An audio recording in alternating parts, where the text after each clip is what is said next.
CIBIL score नाही तरी कर्ज मिळेल, या तीन गोष्टी तुमचे सोन्याचे तिकीट. तुम्ही कधी विचार केलाय का, पहिल्यांदाच कर्ज घेणाऱ्यांसाठी सिबिल स्कोर खूप महत्त्वाचा असतो. पण आता आरबीआयने दिलेल्या नवीन मार्गदर्शनानुसार सिबिल स्कोर नाही तरी कर्ज मिळू शकते. होय, कमी असल्यास फक्त क्रेडिट कार्ड इतिहासावर अवलंबून राहायची गरज नाही. पण थांबा, येथे तीन गोष्टी आहेत ज्या खूप महत्त्वाच्या ठरतात.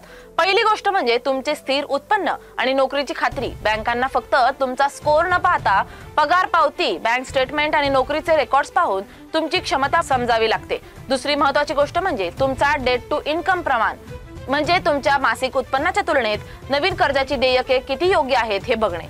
तिसरी पण कदाचित सर्वात महत्त्वाची गोष्ट म्हणजे तुमचा बँकिंग व्यवहार. बँक खाते व्यवस्थित ठेवले आहे का, बाउन्स चेक नाहीत का, नियमित बॅलन्स आहे की, ही सगळी गोष्ट बँकांना तुमची जबाबदारी आणि आर्थिक शिस्त दर्शवते. आरबीआयने या नव्या मार्गदर्शनाद्वारे पहिल्यांदाच कर्ज घेणाऱ्यांसाठी एक नवा मार्ग खुला केलाय. सुरुवातीला कमी कर्ज मंजूर करून हळूहळू क्रेडिट कार्ड इतिहास तयार करण्याची संधी दिली आहे. तुम्ही सह अर्जदार जोडू शकता किंवा काही गहाण ठेवून कर्जाची शक्यता वाढवू शकता. फक्त हेच नाही, डेटाची पारदर्शकता आणि ग्राहकांच्या तक्रारीचे निवारण यासाठीही यामध्ये बळकटी आहेत.